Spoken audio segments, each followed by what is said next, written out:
ایک چیز میں آپ کو بتا دوں کہ ابھی دوبارہ چلاتا ہوں اس کو. اثر جاری ہے اور وقتاً فوقتاً امپروومنٹ آتی ہے. بعض معاملات میں ان کی ضد ہے، ہے. مثلاً امام حنیفہ رحمۃ اللہ علیہ مدینے کو حرم نہیں مانتے تھے. آج کے حنفی جو ہے یہ جو بھی حوالہ آیا نا ایک دم آ کے چلا گیا.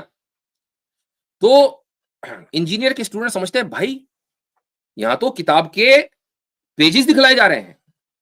بھائی حوالے اس طرح نہیں ہوتے کو کتاب دکھا کے ایک دم بھاگ جائے 100 کی اسپیڈ سے. انجینئر کا کہ اگر میں کہتا ہوں 1,00,000 لوگ اس کی ویڈیو یہ دیکھی ہوگی, میں گارنٹی کے ساتھ کہہ رہا ہوں کہ اس کے اسٹوڈنٹ میں سے کسی ایک نے بھی اس حوالے کو چیک نہیں کیا ہوگا, ویڈیو پاز کر کے یہ صفحہ نہیں پڑھا ہوگا. دیکھو بھائی ایک کتاب پاپ اپ ہوئی ہے یوں بس حوالہ ہو گیا. یہ میں اس لیے کہہ رہا ہوں کہ آگے کیا چیز آنے والی ہے ذرا صبر کریں. مدینے کو حرم مانتے ہیں کیونکہ بخاری مسلم میں کم از کم 50 حدیثیں مدینے کے حرم ہونے پر اور فضائل پر موجود ہیں. پہلا مسئلہ. اسی طریقے سے امام حنیفہ رحمۃ اللہ علیہ شوال کے 6 روزوں کو بدعت سمجھتے تھے. ایون امام مالک نے الموطا مالک میں لکھا ہے کہ میں نے کسی کو یہ روزے رکھتے ہوئے نہیں دیکھا. لیکن آج ہمیں دوسرا مسئلہ بخاری کو چھوڑ کر باقی 5 کتابوں میں صحیح مسلم میں, جامع ترمذی, سنن نسائی, سنن ابن ماجہ کے اندر, سنن ابی داؤد کے اندر حدیث موجود ہے کہ جو رمضان کے بعد 6 روزے شوال کے رکھے گویا ایسا ہے کہ وہ ہمیشہ روزہ رکھنے والا ہے, پورے سال کے روزوں کا ثواب ملے گا. پوری زندگی روٹین بنائے گا تو پوری زندگی کے روزوں کا ثواب ہے. 6 روزے رکھ کر حنفی رکھتے ہیں, اپنے بزرگوں کا فتویٰ چھوڑ دیے. اسی طریقے سے امام حنیفہ کے نزدیک عقیقہ جو ہے بچے کی پیدائش کے اوپر تیسرا مسئلہ. لیکن آج حنفی کرتے ہیں عقیقہ. بخاری میں حدیث ہے کہ تم نے بچے کی طرف سے خون بہانا ہے, عقیقہ کرنا ہے. اور ترمذی ابو داؤد کے اندر موجود ہے کہ لڑکے کی طرف سے 2 بکریاں بکریاں اور لڑکی کی طرف سے 1 بکرا یا بکری ساتھ میں تھے, اور اسی دن اس کا نام بھی ڈکلیئر کرنا ہے اور اس سے گندگی کو بھی دور کرنا ہے, اس کے بال وغیرہ بھی موڑنے ہیں. تو یہ میں نے آپ کو موٹی موٹی 3 چیزیں بتائیں جو خود انہوں نے امام حنیفہ کی چھوڑ دی ہیں. خیر یہ میں نے آپ کو ضمن ذکر کیا, آج میرا ٹاپک نہیں ہے کہ میں بھائی تمہاری ڈاکٹرین اسی کے اوپر کھڑی ہوئی ہے, آج میرا ٹاپک نہیں ہے, کیا مطلب؟ تو یہ جو حوالہ دکھا کے ایک دم پاپ اپ سا ہوتا ہے نا ایسے ایک دم غائب, لوگ سمجھتے ہیں حوالہ آ گیا بس بات ختم ہو گئی. تو ہم ان 3 مسائل کے اوپر بات کرتے ہیں. پہلا کہ انہوں نے الزام لگایا کہ بھائی امام حنیفہ تو مدینے کو حرم نہیں مانتے, آج حنفی مانتے ہیں. انہوں نے اپنے امام صاحب کے فیصلے کو بدل دیا. تو سب سے پہلے تو میں یہ بتا دوں کہ اگر حنفی کوئی کام جو بھی ہے, چاہے وہ شافعی ہوں یا حنبلی ہوں یا کسی ایک یعنی مکتب فکر یا مسلک کی کا دفاع مقصود نہیں ہے, پوری اہل روایت کا دفاع مقصود ہے. اگر حنفی کوئی کام کر رہے ہیں مثلا جو امام ابو حنیفہ کے فتوے سے مختلف ہے, تو وہ اس لیے نہیں ہے کہ مقلدوں نے سوچا, عام لوگوں نے سوچا کہ یار یہ ذرا illogical سا لگ رہا ہے, کچھ سمجھ میں نہیں آ رہا. نہیں, بلکہ اسی مسلک کے جو دیگر ائمہ ہے انہوں نے اجتہاد کیا اور انہوں نے فتاوی دیے اور بعد میں ان کے فتاوی رائج ہو گئے. سمپل سا ایسا ہوا ہے. لیکن اس کے باوجود آگے بڑھیے, دیکھیں جی جامعۃ العلوم الاسلامیہ بنوری ٹاؤن کی ویب سائٹ سے یہ اسکرین شاٹ میں نے لیا ہے. مدینہ حرم ہے یا نہیں ہے اس کے تعلق سے کیا لکھا ہے. پہلے میں ذرا آپ کو اردو والا دکھا دوں, چونکہ عربی والا تو انجینئر کا سمجھ میں آنے والا ہے نہیں. یہ تو میں چونکہ آج میں ذرا علمی کتابی موڈ میں ہوں تو اس لیے میں چاہتا ہوں کہ عربی کی عبارتیں بھی لوگوں کو, انجینئر کے اسٹوڈنٹ کو پتا تو چلے کہ علم و کتاب ہوتا کیا ہے. اس نے وہم و فساد کو علم و کتاب بنا کر پیش کر دیا. تو بھائی اردو میں پڑھ کر آپ کو آدھی بات پتہ چلتی ہے, کیا ضروری ہے کہ مترجم نے سب کچھ لکھ دیا ہو. اور اگر آپ زبان نبوت نہیں جانتے تو علوم نبوت کے اوپر کامنٹ کرنے کا آپ کو حق کس نے دیا. تو یہ دیکھیں اس فتوے میں جو کہ بنوری ٹاؤن سے نکلا ہے کیا لکھا ہے. حرم مدنی کے حوالے سے اہل علم میں اختلاف ہے. امام مالک, امام شافعی اور امام احمد رحمہم اللہ کے نزدیک مدینے کا بھی حرم ہے, جبکہ امام ابو حنیفہ رحمہ اللہ کے نزدیک احکام کے اعتبار سے حرم مکی کی طرح مدینہ منورہ کا حدود حرم نہیں ہے. احکام کے اعتبار سے تاہم مسجد نبوی اور مدینہ منورہ کے فضائل اپنی جگہ مسلم ہیں جو کسی اور شہر و مقام کو حاصل نہیں سوائے حرم مکی کے. اور رسول اللہ صلی اللہ علیہ وسلم نے مدینہ منورہ کی دونوں جانب کی پتھریلی زمین کے درمیان حصے کو حرم قرار دیا ہے. اس سے مراد حرمت تعظیمی ہے, یعنی امام ابو حنیفہ بھی حرم مانتے ہیں لیکن تعظیماً, نہ کہ دم لازم ہونے کے اعتبار سے حرمت بیان کرنا. چنانچہ جمہور صحابہ کرام رضی اللہ عنہم سے مدینہ منورہ کے شکار کی ممانعت منقول نہیں ہے, جبکہ مکہ میں شکار نہیں کیا جا سکتا, بلکہ رسول اللہ صلی اللہ علیہ وسلم سے بھی مدینہ منورہ میں شکار کی ممانعت کسی مستند ذریعے سے منقول نہیں ہے. تو امام ابو حنیفہ نے اگر یہ کہا کہ یہ حرم نہیں ہے تو مکے جیسا حرم نہیں ہے, تعظیم کے اعتبار سے یہ حرم ہے. یہ نہیں کہا جائے گا کہ بعد کے زمانے کے جو یعنی حنفی فقہا ہیں یا عام لوگ ہیں انہوں نے اس فتوے کو بدل دیا اور کہا کہ جی امام حنیفہ کی بات تو غلط تھی, ان تک حدیثیں نہیں پہنچی تھی. یہ یہاں پر لکھا ہوا اما الحنفیۃ فقالوا ليس للمدینہ المنورہ حرم ولا يمنع احد من اخذ صیدها وشجرها وانما اراد النبي صلی اللہ علیہ وسلم بحدیثه المتقدم بقاء زینتها كما ورد في حدیث آخر. تو یہ پوری تفصیل ہے. میں نے یہ بات اس لیے کہہ دی چونکہ مجھے معلوم ہے کہ انجینئر کو تو سمجھ میں نہیں آئے گی, عربی کی عبارت میں نے پڑھی ہے, لیکن اصل بات میں آپ کو جو دکھانا چاہتا ہوں, یہ جو میں نے کہا نا کہ ابھی حوالے پاپ اپ یوں ہوتے ہیں ایک دم بھاگ جاتے ہیں اور لوگ سمجھتے ہیں کہ حوالہ آ گیا. جو حوالہ اس نے اپنی ویڈیو میں دکھایا ہے اگر آپ اسی ویڈیو کو پاز کر کے وہی صفحہ پڑھ لینا مرقات المفاتیح کا, اور مرقات المفاتیح بھی اردو والی, اس میں اس نے دیکھیں کیا دکھایا. مدینہ میں پڑھ رہا ہوں, انہوں نے تو پڑھا نہیں, میں پڑھ رہا ہوں. مدینہ اور اس کے ارد گرد زمین کی حرمت کے بارے میں بھی احادیث منقول ہیں, لیکن اس سلسلے میں علماء کے اختلافی اقوال ہیں. چنانچہ حنفی علماء کے نزدیک مدینہ اور اس کے ارد گرد کی زمین کی حرمت کا مطلب یہ ہے, وہ یہ نہیں کہہ رہے کہ حرم نہیں ہے, مطلب یہ ہے کہ اس شہر مقدر اس کے چاروں اطراف کی زمین کی تعظیم و تکریم کی جائے, نہ یہ کہ اس کا بھی وہی حکم ہے جو مکہ اور اس کے ارد گرد زمین کا ہے. لہٰذا حنفی مسلک کے مطابق مدینہ اور اس کے اطراف کی زمین میں درخت وغیرہ کاٹنا اور شکار کرنا حرام نہیں ہے, لیکن ائمہ ثلاثہ کے نزدیک چونکہ حرم مکہ اور حرم مدینہ کا ایک ہی حکم ہے, اس لیے ان کے مسلک میں مدینہ اور اس کے اطراف کی زمین میں وہ تمام چیزیں حرام ہے جو مکہ اور اس کے اطراف کی زمین میں. لہٰذا اختلاف کہاں ہوا؟ اختلاف یہ ہوا کہ یہاں حکم وہی ہوگا یا نہیں, لیکن تعظیم کے اعتبار سے حرم حنفیہ کے نزدیک بھی مدینہ منورہ حرم میں شامل ہے. اور احناف اگر کوئی بات کہہ رہے ہیں تو وہ بھی دلیل کی بنیاد پر کہہ رہے ہیں کیونکہ صحابہ کرام وہاں شکار کر رہے تھے. اس کے بعد اب آپ آ جائیں جو دوسرا مسئلہ تھا شوال کے 6 روزوں کا. دیکھیں جی اس میں آگے کیا لکھا ہے عربی میں, یہ بھی بندوری ٹاؤن کی ویب سائٹ سے میں نے اٹھایا ہے, یہ آ گیا یہاں. قولہ علی المختار قال صاحب الہدایہ فی کتابہ تجنیس, صاحب ہدایہ مشہور کتاب ہے ہدایہ, امام مرغینانی اپنی کتاب تجنیس میں لکھتے ہیں ان صوم الستۃ بعد الفطر متتابعہ منهم من کرہ والمختار وانہ لا باس بہ, کہ 6 روزے رکھنا لگاتار یعنی عید کے فوراً بعد اگلے دن, کچھ لوگ اس کو مکروہ سمجھتے ہیں لیکن صحیح رائے یہ ہے کہ اس میں کوئی حرج نہیں ہے. کیوں؟ لأن الکراہۃ انما كانت لأنه لا يؤمن من ان يعد ذلك من رمضان فيكون تشبها بالنصارى. اس وقت شروع میں کچھ فقہا کو جیسے امام مالک امام حنیفہ لگا کہ شاید اگر رمضان کے اگلے ہی دن سے عید کے اگلے ہی دن سے روزوں کا آغاز کر دیا جائے تو جس طریقے سے نصارہ نے عبادتوں میں مبالغہ کیا کہیں لوگ اس روزوں کو فرض نہ سمجھ لیں اور نصارہ سے تشبہ نہ ہو جائے. والآن, لیکن یہ ان کا اپنا گمان تھا, والآن ذالک زال ذالک المعنی, اب یہ بات ختم ہو گئی, ایسی کوئی مشابہت نہیں ہے, مسلمانوں میں ایسی کوئی بات نہیں ہے. تو اس لیے شوال کے 6 روزے رکھنا یہ سنت اور مستحب ہے.